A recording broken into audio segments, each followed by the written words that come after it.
Dior and Prada lipstick swatches. Lipsticks kasi marami siya.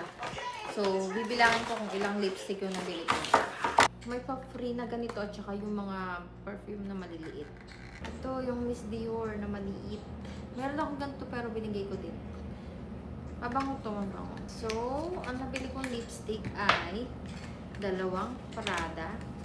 Tabi, ako'y paparada. So, bumili ako ng dalawang Prada. Dior. Yan. Lip gloss naman to. So, mahilig ako sa mga lipstick, guys. Kung ano nyo lang. Share ko lang. 001. Ito si 001 siya. Grabe, guys. Ang ganda ng ganito. Ang bango pa.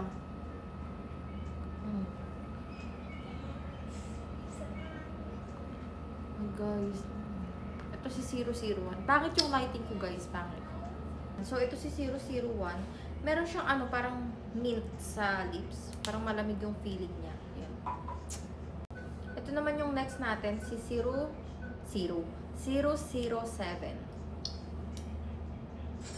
Ang bango.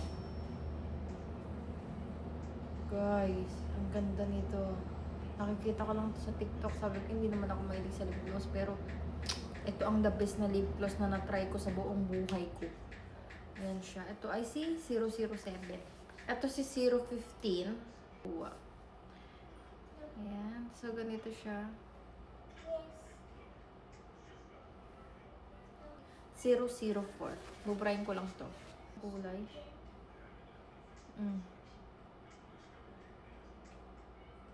000. Ito clear siya.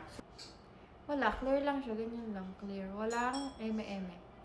Ito pa pala, guys, pero iba yung lagayan niya kasi sabi pala sa akin doon, limited box daw siya. So, ito ay si 020. Oo, ito naman ay parang red. Siyempre, hindi mawawala ang red sa akin dahil ayan ang aking favorite lipstick. Ayan. Guys, ang ganda nito sa personal as in. So, ayan siya. So, try natin itong si 558 Grace Velvet. Try natin ito. Parang baka maputol. Sobrang haba. Ayan siya. Ganito ang kulay niya. Ayan.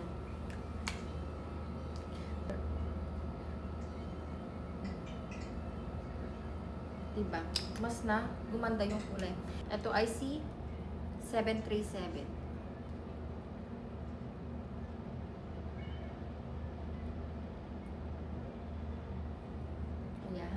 Perfecto. 737. Next natin itong Prada. Ang name nito si Mahogany. Wala siyang pangalan dito. Prada. Signature ng Prada. Ganyan. Tatsulok. Ay. Ay. Pak.